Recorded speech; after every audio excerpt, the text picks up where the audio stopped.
오늘은 3년 전 기막혔던 제 이혼설을 하나 말씀드려 볼까 해요. 저에게 이혼은 저를 위한 가장 중요한 선택 중에 하나였지만 동시에 아픈 상처를 가져다 준 사건이기도 해요. 결혼할 때는 100년해로 할 거라고 맹세하며 다짐까지 했지만 그것도 두 사람 모두 그렇게 원해야만 가능하더라고요. 한 사람이 아무리 노력해도 나머지 한 사람의 노력이 없으면 결국 이렇게 중간에 헤어질 수밖에 없다고 생각해요. 솔직히 이혼을 해서 이렇게 사연글을 쓰게 될 줄 몰랐기에 두서가 없을지도 모르지만 제 이야기를 한번 들려드릴게요. 저와 전 남편은 사내 비밀 커플이었어요. 그 스릴 때문에 더 즐거웠고 또 그 스릴 때문에 잘못된 선택을 했던 건지도 몰라요. 결혼 당시에 남편은 결혼에 대한 준비가 된 상황은 아니었어요. 쥐뿔도 없다고 하죠. 정말 아무것도 모아놓은 돈이 없었거든요. 게다가 시댁도 우리에게 원조를 해줄 수 있는 여건은 아니었기에 오롯이 저와 남편이 모두 해결해야 했어요. 처음에는 제가 모은 돈에 남편 이름으로 대출을 받아서 아파트를 사려고 생각했어요. 그런데 하루는 아버지가 저희를 부르더니 남편에게 돈을 빌려주겠다고 하시더군요. 저는 놀라서 우리끼리 하겠다고 했지만 아버지는 딸 시집 가는데 마음고생 시키고 싶지 않다며 남편에게 돈을 빌려주고 나중에 갚으라고 했어요. 대신 이자는 받지 않을 테니 편하게 너희들 돈 모으라고요. 그때 정말 아버지에게 얼마나 고마웠는지. 결국 남편은 그렇게 하기로 하고 저희는 자가로 집을 마련했어요. 그렇게 행복할 줄만 알았던 저의 결혼 생활은 조금씩 삐그덕삐그덕 이상한 길로 빠져가고 있었어요. 사람들이 말하길 결혼과 연애는 다르다고 하잖아요. 그 말이 제 남편에게는 딱 맞아서 연애할 때는 좋았던 모습들이 결혼 후에는 나쁘게 변해버렸거든요. 남편은 밖으로 돌아다니는 걸 무척 좋아해서 친구들과 사람들을 자주 만나곤 했어요. 가끔 저도 남편과 함께 밖으로 돌아다니며 사람들도 만나고 구경도 하고 맛집도 찾아다녔어요. 그런데 결혼을 하고 나서도 남편은 바뀌지 않았어요. 아니, 오히려 더 밖으로만 나돌아다닌다고 해야 하나? 집에 들어오는 걸 무척 싫어하는 사람처럼요. 거기에 슬슬 지치는 건 저였어요. 하루가 멀다하게 벌어지는 회식과 술판, 친구들과의 만남 등 남편이 그럴수록 저는 점점 독수 공방의 시간이 길어지고 있었어요. 게다가 결혼 3년, 4년이 넘어가면서 불임에 대한 걱정도 커져가고 있었어요. 결혼 4년 동안 자연 임신이 한 번도 되지 않았던 저는 손주를 원하는 시모의 눈치를 심하게 봐야 했어요. 그 탓인지 애는 더 생기지 않고 결국 심각하게 산부인과 진료를 생각하게 됐죠. 시모의 상황에 난임센터를 방문한 저는 일단 자연 임신을 시도해보자는 의사의 말을 듣고 산부인과에서 정해준 날짜만 손꼽아 기다리고 있었어요. 그날 저녁 따라 남편이 또 늦더라고요. 그런데 이번 한 번만이 아니었어요. 저번 달에도 그렇게 일찍 오라고 단단히 일렀는데 날짜를 넘겨버리는 탓에 이번에는 벼르고 있었거든요. 그런데 이번에도 일찍 오지 않더라고요. 애가 타는 제 속을 모르는지 밤 11시가 넘어서야 남편에게 전화가 왔어요. 당신 어디야? 오늘 일찍 들어오라고 했잖아. 아이고 사모님, 저 택시 기사인데요. 나오셔서 손님 좀 모셔가야 할 것 같은데요. 택시에서 내릴 생각을 안 하셔요. 날씨가 추워서 놔두고 가기도 그렇고. 어머, 죄송합니다.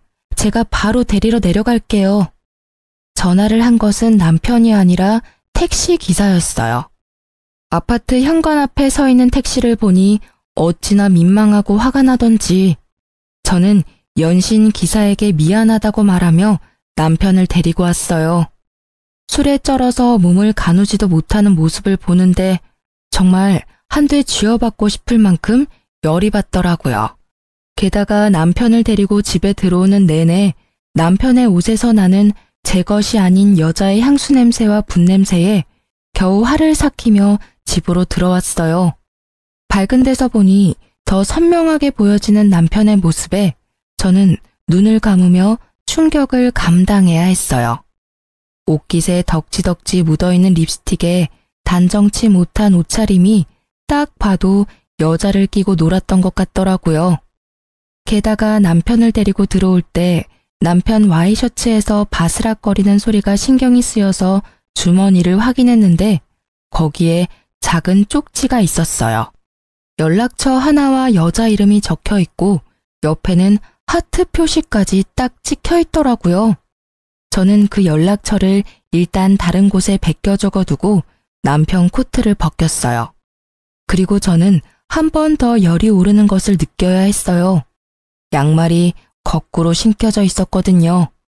일을 하면서 양말을 다시 신었을 리 없고 설사 100번 양보해서 다시 신었다 하더라도 제정신이라면 거꾸로 신었을 리 없었겠죠.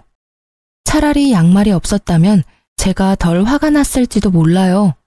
애를 가지고 싶어 오매불망 남편만 기다려야 하는 제 사정이 이렇게 비참하고 짜증나는 일이 되어버려 저는 그날 분노의 눈물과 우라를 삼키며 잠도 제대로 못 잤어요. 그리고 다음날 아침 남편이 눈을 뜨자마자 저를 부르더군요. 여보, 나 물 좀 가져다 줘. 술이 안 깨네. 어제 숙취 해소제도 먹었는데 늙었나 봐. 뭘 잘했다고 눈 뜨자마자 마누라 부르며 물을 찾는지. 저는 열이 받아서 냉수를 컵 가득 받아서 비몽사몽한 남편 얼굴에다가 확 부었어요. 아, 차가워. 지금 뭐 하는 짓이야? 당신 미쳤어? 갑자기 물을 뿌리면 어떡해? 뿌릴만 하니까 뿌렸지. 지금 당장 냉수 마셔도 정신 못 차릴 것 같으니까 내가 뿌려준 거야. 정신 똑바로 차리고 이야기하라고. 무슨 이야기를 해? 아, 어제 늦어서 그런 거야? 오랜만에 친구가 연락 와서 한잔 좀 했어. 그런데 그게 이렇게까지 아침에 물벼락 맞아야 할 일은 아니잖아. 그것도 이유 중에 하나지. 내가 먼저 약속을 잡았는데 당신이 내 약속을 지키지 않았으니까. 화가 나는 건 당연한 거야. 근데 그건 좀 덜 중요한 이유야. 제일 중요한 이야기를 말해봐. 어제 술 마신 것까지는 이해할 수 있어. 그래, 네가 술 마시고 저녁 늦게까지 탱자탱자 노는 게 하루 이틀 일은 아니니까. 근데 그 꼴은 뭐야? 와이셔츠에 묻은 립스틱에 양말은 거꾸로 신었더라? 나 몰래 바람 피우니? 아니지. 나한테 나 바람 피웁니다 하고 시위한 거니? 이건 그냥 별거 아닌 거야. 친구랑 놀면서 도우미 좀 불렀어. 걔네들 뭐 치근덕대는 거 다 알잖아. 양말은 술에 취해서 내가 벗었다가 다시 신었던 거 같은데. 근데 그렇다고 내가 바람 피웠다고 하기엔 약하잖아. 다들 부르자고 난리인데 내가 싫다고 할 수는 없잖아. 그래서 내가 바른 사람을 만나라고 했지. 결혼했으면서 미혼 친구들하고 친하게 지내고 그러면서 여자나 만나고 말이지. 그리고 왜 매번 도움이나 부르는 친구들하고 노는 거야? 그렇게 여자가 좋아? 막 애교 떨고 치근덕거리니까 좋아? 당신 친구들은 그래도 돼. 결혼도 안 한 싱글이니까. 근데 당신은 결혼까지 했으면서 집에 있는 내 생각은 안 해? 이젠 내 교우관계까지 관리하려는 거야? 제발 좀 그만해. 어떤 친구와 어울리든 그건 내 자유라고. 그래, 솔직히 나도 어제 일찍 오려고 했어. 그런데 별로 그런 마음도 안 들고 친구가 연락 왔으니까 잠깐 갔다 온 거야. 그렇다고 당신이 나한테 이렇게까지 화내는 건 나도 좀 억울한데? 솔직히 애 가지자고 날짜 정해서 관계하고 그러는 거 정말 짜증나는 일이거든? 뭐 내가 종마야? 내가 씨나 뽑아내는 기계냐고. 마음이 동해야 하는 거지. 이걸 강제적으로 막 날짜 시간 정해서 하고 그러는 건 너무 인위적이고 감정 없는 것처럼 느껴져서 기분 나쁘다고. 남편의 말에 저는 너무 어이가 없어 제가 잘못 들은 줄 알았어요. 너 그게 사랑해서 결혼한 여자한테 할 말이니? 내가 룰루랄라 즐거운 마음으로 날짜 시간 정해서 하자고 한 건 줄 알아? 병원에서 그렇게 하라잖아. 내가 왜 애를 가지고 싶은 건지 모르겠어? 당신과 내 아이니까 가지고 싶은 거야. 그리고 애 갖는 게 내 생각 때문만은 아니지. 어머님은 요즘 매일같이 전화하셔서 애는 생길 것 같냐? 이번에는 생길 거다. 태몽을 껐는데 소식 없냐? 매번 그런 말만 하신다고. 당신한테 그런 말 안 하시니까 당신은 내가 얼마나 스트레스 받는지 모르지? 진짜 이런 면이 너무 마음에 안 드는 거야. 약속 거절 못하는 거 이해할 수 있어. 그런데 기분 나쁘다면 어쩔 수 없지. 사랑도 없는데 왜 살아? 여기서 끝내 그냥. 나는 당신하고 헤어져도 어차피 아쉬운 거 하나 없어. 내 말이 끝나자 남편의 당당하고 짜증나던 얼굴이 조심스럽게 바뀌더라고요. 그럴 수밖에 없죠. 저는 정말 아쉬운 게 하나도 없었으니까요. 사내 연애였지만 제가 이미지에 타격을 받을 일은 전혀 없잖아요. 잘못을 이 사람이 했으니까요. 부서도 달라서 자주 마주칠 일도 없거든요. 게다가 이 집은 어차피 아버지와 제 돈으로 산 집이니 지금 당장 이혼하더라도 남편은 유책 배우자가 돼서 집 소유권 주장은커녕 위자료만 더 내야 하거든요. 그걸 이해한 건지 남편이 제 눈치를 보더라고요. 당신 와이셔츠에 쪽지 하나 들어가 있었거든? 예쁜 여자 이름 하나랑 연락처, 그리고 하트 모양까지 있지. 도움이라도 이런 식으로 개인적인 전화번호 주고받으면서 만나면 외도가 아닐 리가 없잖아. 아니면 내가 이 전화번호로 전화를 한번 해볼까? 유부남 꼬셔서 뭐 하려고 했냐고. 혹시 또 모르잖아. 당신이 결혼 안 했다며 총각 흉내 냈다고 이야기해줄지도 모르지. 당신이 오늘 같이 놀았던 친구들 다 솔로잖아. 여보, 미안해. 진짜 뭐든 다 내가 미안해. 솔직히 좀 갑갑해서 집에 안 들어온 거야. 그리고 그 쪽지에 적힌 여자도 어제 처음 만났어. 여러 번 만났으면 연락처를 줬을 리가 없잖아.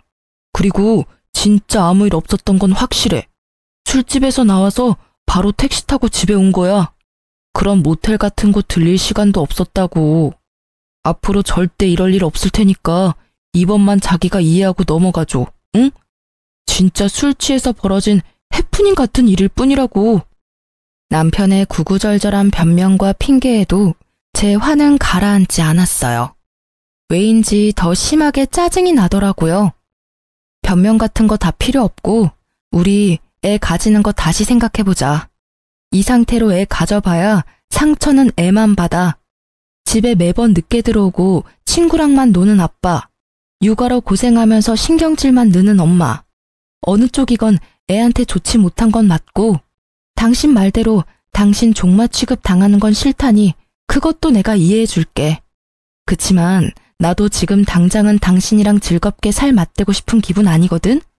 다른 여자랑 치근덕거린 당신하고 옆에 있는 것도 솔직히 불쾌해. 그러니까 시간을 좀 갖자.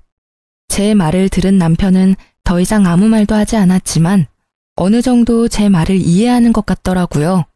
그리고 그날 이후 남편은 회식도 친구와의 모임도 모두 자제하고 집에 일찍 들어오려고 애쓰더라고요. 그게 눈에 보이니 계속 화내고 있는 것도 좀 미안해지기도 했고 솔직히 조금 치사한 방법이긴 했지만 남편이 제정신을 차렸다고 생각했기에 마음은 좀 편해졌었죠. 그렇게 성실해진 남편은 매일 제 눈치를 보더라고요. 그리고 그 이후 한 달쯤 지났을까요? 명절 며칠 전쯤 갑자기 아버지에게서 전화가 왔어요. 나다. 미국에 있는 네 오빠 어제 한국 들어왔는데 연락됐니? 어? 오빠 한국 들어왔어? 아, 나한테 연락 먼저 하라니깐. 나 결혼하고 나서는 연락도 잘 안 되더라고. 남편한테 소개시켜준데도 극구 싫다고 해서 우리 그이는 아직도 나한테 오빠 있는지 모르는데 언제까지 숨겨야 될지 모르겠어. 근데 성이 다르니까 소개하면 우리 집 재혼 가정인 거 금방 알 테고. 제가 남편에게 숨기는 것 딱 한 가지는 저희 집이 재혼 가정이라는 것이었어요. 시댁에서 싫어하실까봐 조심스럽게 말한다는 게 아직까지 이야기 못해서 비밀이 되어버린 거죠. 오빠는 어머니가 이혼한 전 남편 사이의 자식이거든요. 서로 아버지는 다르지만 여느 가족들과 다름없이 잘 지내고 있어요. 마음의 준비가 되면 말해. 아직까지는 재혼 가정이라고 하면 싫어하는 집이 더 많아. 그리고 어차피 네 오빠는 미국에서 계속 살 거라고 하던데 한국에는 잠깐 들어왔다가 다시 나간단다. 그 전에 얼굴 보고 회포라도 풀어. 그래도 오랜만에 만나는 동복 오빠인데 할 이야기도 많을 거 아니야. 고마워 아빠. 오빠랑 나 자주 만나게 해줘서 엄마도 엄청 고마워하거든. 일단 내가 오빠한테 전화해 볼게. 오빠 시간 되면 가족 다 같이 밥이라도 먹어요. 내일 시간 비어나요? 아버지와 전화를 끊고 나서 저는 오빠와의 만남에 들뜨기 시작했어요. 오랜만에 보는 오빠라 하고 싶은 말도 듣고 싶은 말도 많았거든요. 오빠가 저를 너무 많이 기특해해서 저도 오빠에게 기댄 적이 많았으니까요. 남편에게 어떻게 이야기할까 고민하다가 결국은 남편에게는 친척을 만나러 갔다 오겠다며 거짓말을 하고 오빠를 만나러 갔어요. 오빠, 오랜만이야. 잘 지냈어? 그럼, 너도 잘 지내지? 나야 뭐 그렇지. 참, 너한테 부탁이 있는데 오빠 한국에서 처리해야 할 관공서 업무가 많거든? 그러니까 나 좀 도와줘라. 몇 년 나가 있었던 탓인지 아무것도 모르겠네. 한 2, 3일 정도 낮에만 좀 도와줘. 그렇게 해주면 이 오빠가 용돈 두둑히 챙겨줄게. 아싸, 용돈이라니. 얼마 만에 받아보는 거야? 역시 내 생각 해주는 건 오빠뿐이야. 오빠의 말이 저는 고맙기만 하더라고요. 이번에 보면 또 언제 볼 수 있을지 모르는 데다가 저한테 용돈을 챙겨주고 싶어서 이렇게 안내를 부탁한다는 걸 알고 있었거든요. 어릴 때도 오빠는 저한테 별것도 아닌 부탁을 하고는 꼭 마지막에 알바로 번 용돈을 쥐어주곤 했거든요. 알았어. 연차 쓰고 오빠를 위해 안내역 해줄게. 그래, 그럼 오늘은 식사부터 할까? 그러고 보니 어디 호텔에 괜찮은 레스토랑 생겼던데 거기서 식사나 할까? 거기는 가격이 좀 싼데도 맛집 많아. 내가 우리 동생한테 사주고 싶어서 그렇지. 자, 가자. 저는 오빠와 식사를 맛있게 하며 오랜만에 스트레스를 풀었어요. 식사 마지막에는 저와 남편 선물까지 주더라고요. 한 번도 못 본 매부에게까지 선물을 해주는 오빠의 마음 씀씀이에 너무 고마웠어요. 그렇게 저는 이틀을 연차를 쓰고 오빠의 안내역을 해줬어요. 말만 안내역이고 오히려 가족 여행에 더 가까웠죠. 친정 부모님까지 모시고 맛집도 다니고 오랜만에 느긋하게 시간을 보내니 스트레스가 좀 풀리더라고요. 그렇게 오빠를 미국으로 보내고 며칠이 지났을까. 남편이 점점 옛날처럼 늦게 들어오더라고요. 워낙 노는 걸 좋아했으니 어쩔 수 없이 되돌아간다고 생각한 것도 잠시 점점 저한테 차가워지는 느낌을 받았어요. 뭔가 의심스러운 기색이 있어서 벼르고 있었지만 꼬리를 잡을 수는 없었어요. 그런데 그 꼬리가 너무 의외의 곳에서 잡혀버렸죠. 하루는 배달이 왔어야 할 새벽 우유가 아침에 보니 사라졌더라고요. 분명히 업체에서는 새벽에 배달을 했다고 하고요. 평소 우유를 마시지 않는 남편이 가져갔을 리 없다고 생각한 저는 분실 사건이라고 생각하고 범인을 어떻게 잡을까 생각하고 있었어요. 일하는 내내 그 생각을 하다가 아파트 CCTV, 엘리베이터나 계단에 찍혀있지 않을까 하는 생각이 들었죠. 그래서 퇴근하고 불이 나게 아파트 관리사무소로 향했어요. 우유가 없어졌다고 양해를 구한 뒤 저는 CCTV를 돌려봤어요. 그러다가 두 눈으로 믿을 수 없는 광경을 목격했어요. 아침 시간 제 남편이 엘리베이터에서 어떤 여자와 무척 진한 아침 인사를 하고 있더라고요. 서로의 헤어를 정리해주고 사람이 타니 뒤로 물러나 모르는 사람처럼 있다가 몰래 손을 잡는 모습까지. 이미 제 머릿속에서 우유도둑은 사라지고 없었어요. 두 연놈의 행태가 너무나 충격적이었거든요. 저는 관리사무소에 부탁해서 전날도 그 전날도 확인해봤어요. 그리고 정확하게 상간녀가 누구인지 알게 됐죠. 여자의 얼굴이 너무 눈에 익어서 금방 눈치챘어요. 남편의 외도 상대는 앞집 여자였어요. 아침 시간에 설마 출근할 때 외도를 하지는 않을 거라 생각했는데 상간녀가 앞집이니 그 출근 시간을 더 활용한 거였죠. 등잔 밑이 어둡다는 말이 딱 맞더라고요. 결국 CCTV 동영상을 제 핸드폰으로 찍어놓고 집으로 가 남편을 기다렸어요.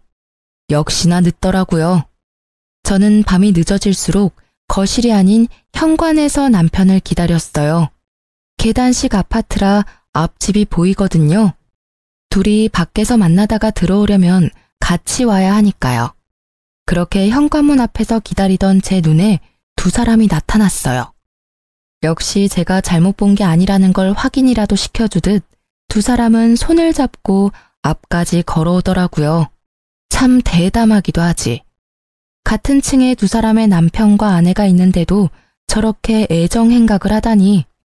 남편은 여자를 집으로 돌려보낸 뒤 저희 집 도어락 비밀번호를 누르더군요.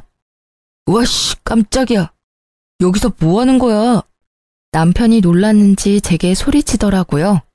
들킬까봐 놀란 건지도 모르죠. 저는 남편에게 조용히 말했어요. 당신 요즘 늦네? 설마 또 바람 피는 거야?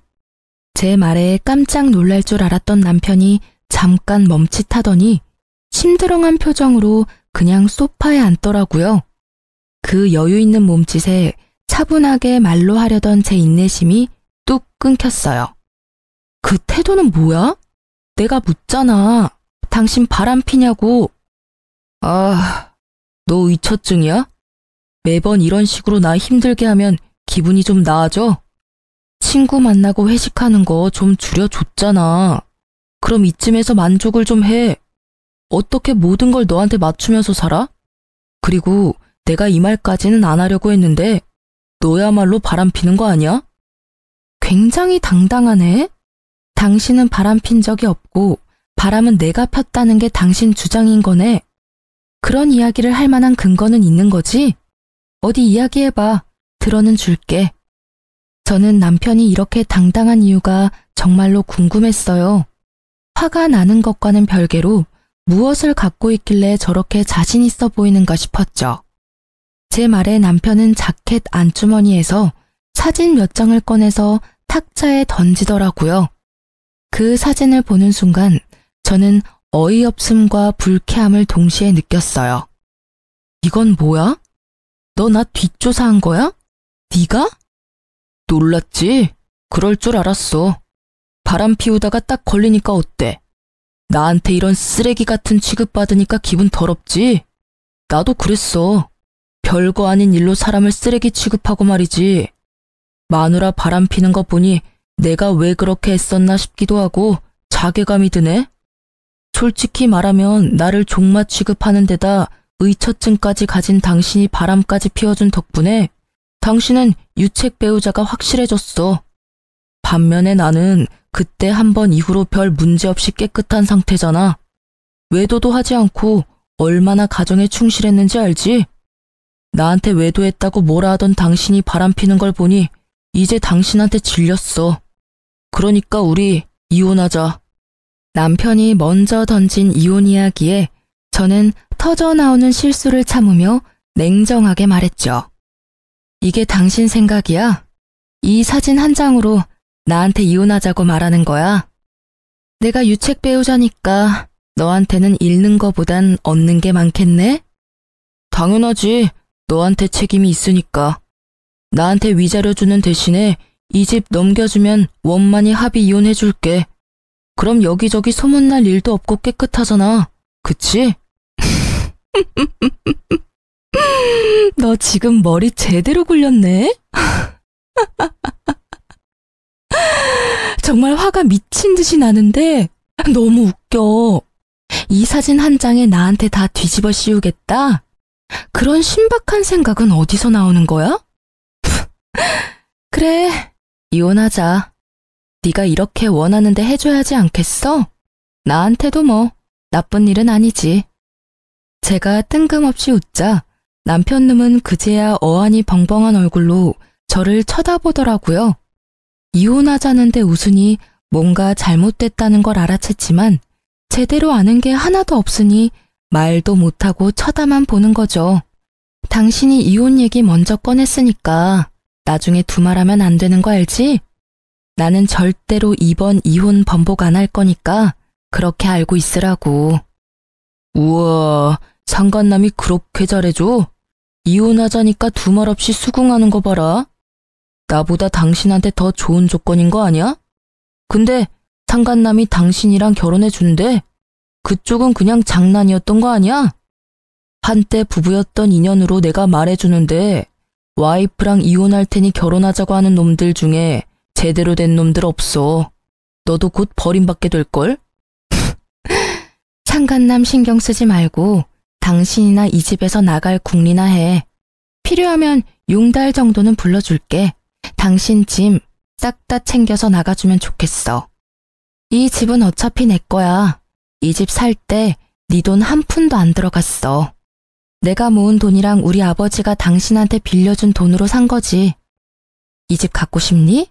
그러면 일단 아버지한테 빌린 돈부터 갚고 와. 그리고 이 집 살 때 내가 낸 돈 나한테 돌려주면 이 집 줄게. 됐지? 계산을 그렇게 하는 법이 어디 있어? 당신이 유책 배우자인데 어떻게 내가 당신한테 돈을 줘야 하는 건데. 결국 소송으로 가자 이거야? 나는 이미 증거가 다 있다고. 당신이 유책 배우자라는 증거. 사진이 이거 한 장뿐인 줄 알아? 수십 장이나 더 있거든? 아, 그거 100장 1000장 가져와도 그걸로는 내 외도 증명 못해. 왜냐면 이 사진 속에 있는 남자는 상간남이 될 수 없거든. 이 사람이 누군지 자기는 모르겠지만 이 나라 정부는 정확히 알고 있지. 저는 예전에 친정어머니의 부탁으로 발급받아 놨던 어머니 이름의 가족관계 증명서를 남편에게 보여줬어요. 당신은 내가 외동딸이라고 생각했지? 근데 우리 집 재혼 가정이야. 그래서 내 위로 나랑 피가 이어진 오빠가 하나 있어. 그 오빠는 성이 달라. 엄마의 전 남편 아들이거든. 이름 어디서 본 것 같지 않아? 내 뒷조사한 사람이 이름 말해줬지? 그럼 답 나왔잖아. 당신이 찍어온 사진에 있는 사람은 우리 오빠야. 누가 일한 건지 일을 제대로 못했네. 친정 부모님이랑 다 같이 밥도 먹고 놀러 가고 그랬는데 나랑 오빠 사진만 딱 찍어온 걸 보면 오히려 당신 엿먹이려고 그런 건가 싶기도 하고. 제 말이 이어질수록 남편의 느긋한 인상이 점점 심각하게 바뀌는 게 참 웃기더라고요. 알아보려면 좀 더 끝까지 팠어야지 이 나쁜 놈아. 나를 유책 배우자로 만들고 이 집 뺏어갈 작정이었어? 근데 이를 어째? 내가 유책 배우자가 아닌데? 당신이 이 집 가져가려고 계획한 거면 빨리 머리 굴려야 할 거야. 내가 가지고 있는 걸 보면 당신은 이 집에서 갖고 갈 수 있는 게 하나도 없을걸? 오히려 위자료로 몇 천쯤 준비해야 할 텐데 괜찮겠어? 남편은 소파에서 내려와 내 앞에 무릎을 꿇었어요. 처음 보는 모습이었어요. 그런데 얼마나 꼴보기가 싫던지. 그런 내 생각은 꿈에도 모른 채 남편은 열심히 저에게 빌더라고요. 여보, 내가 아주 잠깐 미쳤었나 봐. 진짜 미안해. 잠시만 내 말 좀 들어봐. 진정하고. 당신, 너라고 하던 남편놈은 불리한 상황이 되니 저를 여보라고 부르더라고요. 가증스러운 놈.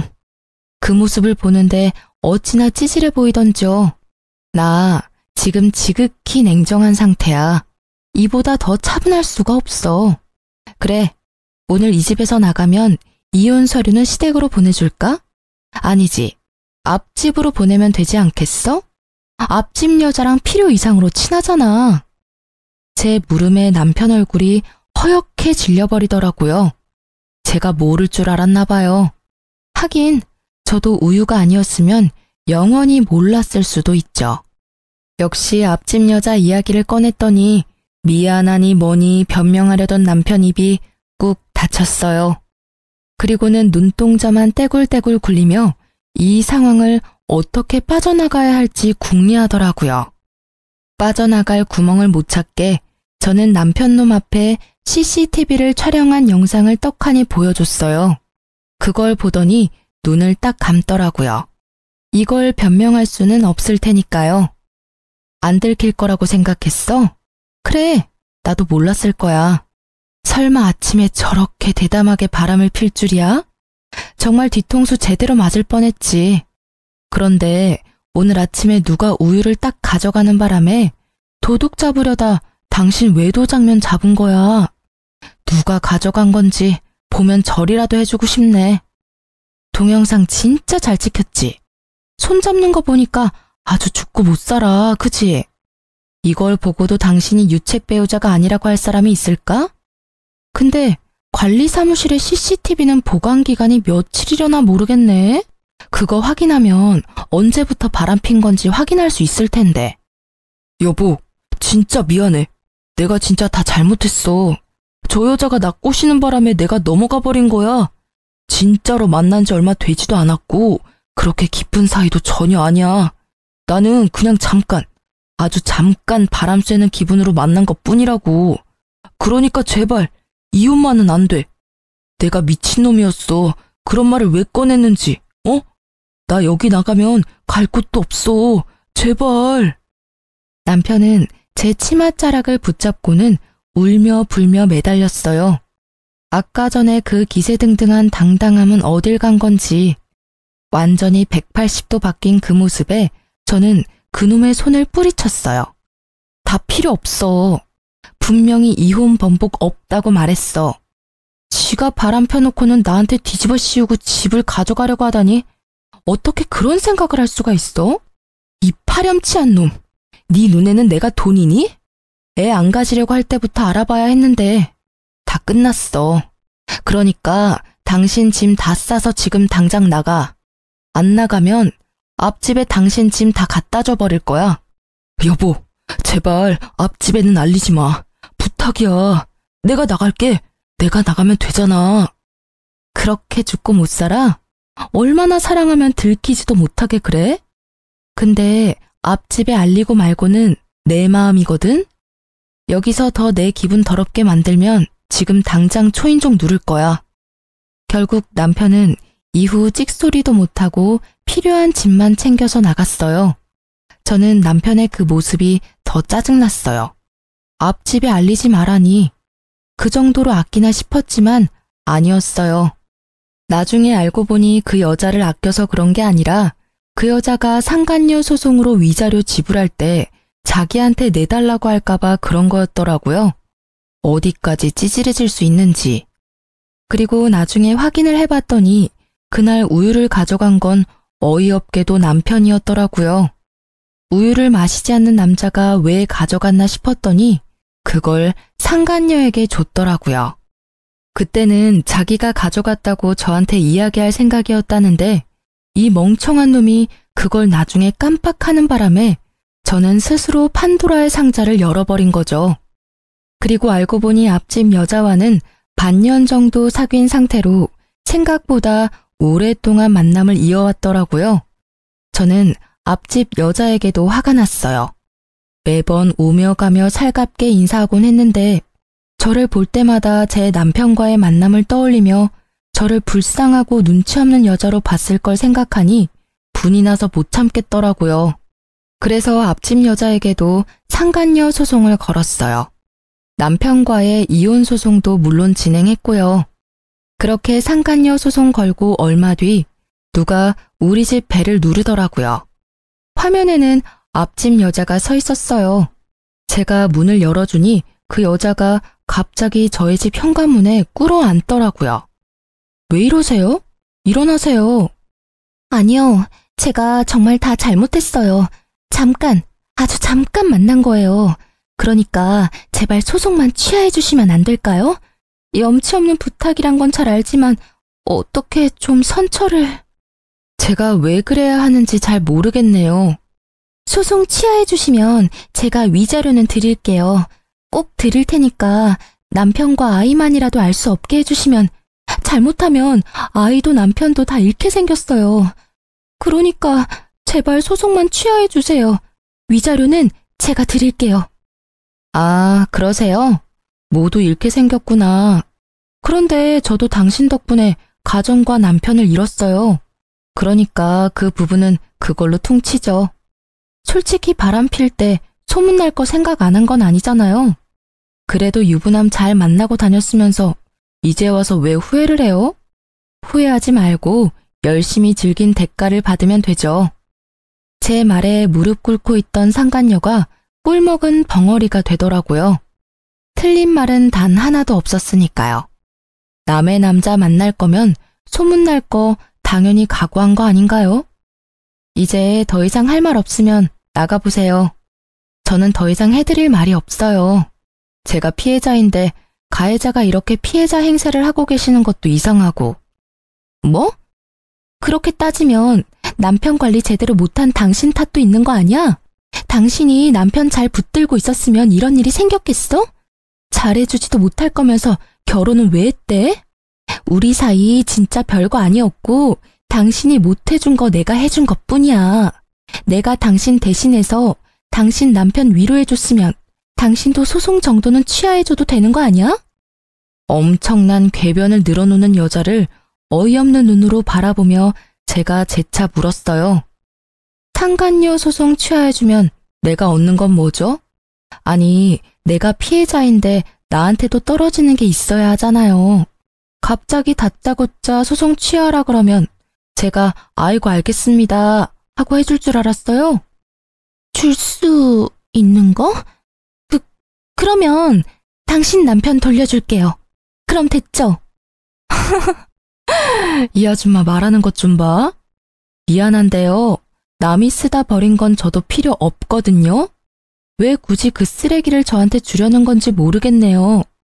저한테 줄 게 그것뿐이라면 저는 취하지 않을 거예요. 아니, 전 진짜로 당신 남편이랑 깊은 사이 아니라고요.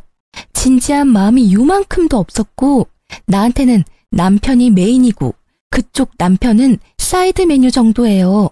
그러니까 그 정도밖에 안 되는 사이라는 거예요. 본인이 그 말 들으면 아주 좋아하겠네요. 근데 어쩌죠? 이야기할수록 점점 소송 취하하기 싫어지네요. 남편분이랑 아이들에게 뭐라고 변명할지 잘 생각해 두세요. 그럼 이만 나가주세요.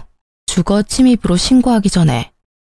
나사가 하나 빠진 것 같은 상간녀와의 만남을 끝으로 이혼 과정이 빠르게 진행됐어요. 제가 예상한 대로 남편 놈은 제게 위자료를 물어주게 되었고 우리 집에 대한 소유권도 주장하지 못하게 됐죠.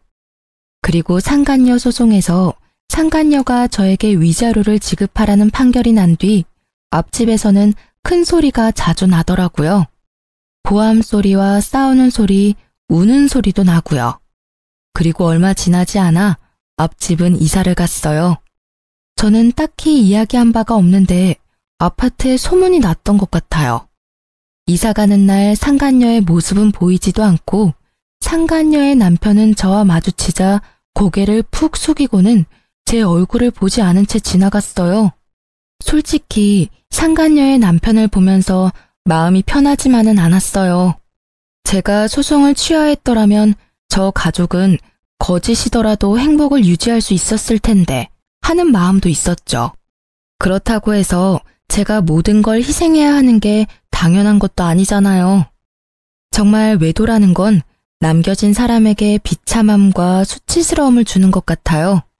그걸 고스란히 느끼고 있는 저였기에 그 상간녀의 남편 행동도 이해는 갔어요. 그리고 전 남편과 같은 회사에 다니는 저는 전 남편과의 이혼을 알리지는 않았어요. 저도 그런 눈빛 받는 게 싫었거든요. 그런데 전 남편의 바뀐 주소지 때문에 직장 내에서 이런저런 추측들이 있었던 것 같더라고요. 물론 저와의 냉랭한 분위기도 한몫했겠지만 제 주소가 그대로인데 남편만 바뀐 걸 보고 뭔가 문제가 있었다는 걸 다들 눈치챈 것 같았어요. 그런데 그 뒤에 진짜 웃긴 일이 있었어요. 같은 부서에서 일하는 직원이 조심스레 저한테 다가와서 말을 걸더라고요. 같은 부서지만 친하게 지내지는 않았고 솔직히 일보다는 소문을 더 좋아하는 성격이시라 조용한 저와는 크게 접점이 없었던 탓에 약간 의아했죠. 그런데 다짜고짜 묻더라고요. 저기, 정말 이혼한 거 맞아요? 네, 맞아요. 솔직히 이제는 별로 말하기 힘든 일도 아니에요. 궁금한 거 있으면 물어봐요. 아니, 궁금한 게 있는 건 아닌데 지금 저쪽 부서 난리 났거든요. 왜요? 요즘에 이혼이 뭐 그리 대단한 이슈라고. 그게 아니라 얼마 전에 이혼 확실하다고 이야기 나왔잖아요. 그 뒤로 그 부서에 그 사람 애인이라고 주장한 사람이 글쎄 3명이나 된대요. 진짜 대단하지 않아요? 어떻게 동시에 3명을 만나죠? 3명이 아니라 최소 5명이겠죠. 저와 상간녀까지 포함하면 말이죠. 아, 이혼 전에 오피스 와이프들의 존재를 알았어야 했는데 그러면 위자료를 몇 명한테 더 받을 수 있었을지도 모르죠. 저는 그 이야기에 웃음밖에 안 나오더라고요. 저와 결혼까지 가지 않았다면 저도 그 수많은 오피스 와이프들 중 하나였을 거라는 생각이 들었거든요. 비밀 연애를 하는 이유가 외도를 숨기기 위함이었다니. 결혼 후에도 그 많은 여자와의 관계를 유지하기 위해서 저녁에 집에 올 시간이 없었던 모양이에요. 그런데 갑자기 그 숨겨진 여자들이 자기가 애인이라고 두 손 들고 나선 이유가 있더라고요. 바로 제가 사는 그 집이 그 남자 소유라고 생각한 것 같더라고요. 그래서 여자들이 바로 기정사실로 만들려고 한 것 같은데 알고 보니 그 애인이 한둘이 아니어서 그 난리가 난 거였어요. 전 남편은 알고 보니 제가 품을 수 없을 만큼 큰 사람이었어요. 애정이 얼마나 많으면 그 많은 여자를 동시에 만날 수 있었는지 제가 이혼한 것도 당연하다는 생각이 들었어요. 아니, 처음부터 인연이 아니었던 건지도 모르죠. 그냥 수많은 여자의 하나로 끝났으면 그렇게 비참한 꼴은 당하지 않았을지도 모르는데. 그렇네요. 근데 이렇게 같은 직장이 있으면 힘들지 않아요? 괜히 신경 쓰이고 그럴 텐데. 제가요? 저는 별로. 신경 많이 쓰이는 사람이 먼저 나가겠죠. 저는 크게 신경 안 써요. 그리고 오피스 와이프가 100명이건 1000명이건 저랑은 이제 관계 없는 사람이고요. 그분도 이제는 싱글이니 어떤 여자든 만날 권리가 있죠. 우와, 대단해요. 어떻게 그렇게 쿨하게 생각할 수가 있죠? 본받아야겠어요. 직원에게는 그렇게 말했지만 사실 쿨하다기보다는 이제 그냥 관심이 없어진 거에 불과했어요. 나랑은 연이 없는 사람이고 뭘 하든 나하고 연관될 일 없을 거라고 생각하니 차라리 마음이 편안했거든요. 부서가 달라서 얼굴을 자주 못 보는 것도 다행이긴 했고요. 결국 의자왕으로 등극한 전 남편의 어마어마한 여성 편력으로 그 부서는 그렇게 한바탕 뒤집어지고 전 남편은 천하의 나쁜 놈이 되어버린 채 이후 회사에서 퇴사했어요.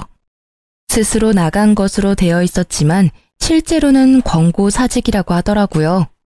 하긴 결혼한 시기에 바람을 핀 것 정도면 회사에서 개인사로 치부할 수 있겠지만 여직원들이 4~5명이나 한 남자와 연관되면 회사 차원의 일이 되어버리니까요.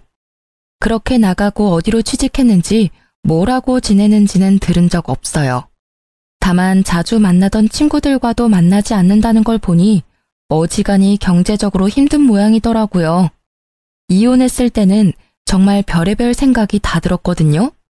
우리에게 아이가 있었으면 좀 달라졌을까? 내가 좀 더 예쁘게 꾸미고 치장했다면 달라졌을까? 뭐 이런 생각들요. 그런데 그런 생각은 할수록 점점 우울해져 가기만 하더라고요. 사랑이라는 건 꾸며서 되는 건 아니잖아요. 있는 내 모습 그대로를 사랑해줄 사람을 찾아야 하는데 그 남자에게 저는 사랑의 형태가 아니라 돈이었던 것에 불과한 거죠. 가만히 생각해보면 그 집 하나 때문에 저와 결혼한 건 아닐까 하는 생각도 해요. 그렇게 많은 여자들이 있는데 왜 나와 결혼했을까 생각해보면 딱 답이 나오잖아요. 저는 혼자가 된 뒤로는 혼자가 편해서 비용까지 생각했었는데 아버지가 저에게 그런 놈 때문에 인생 포기하기엔 제가 너무 아깝다며 사람을 소개시켜줬어요.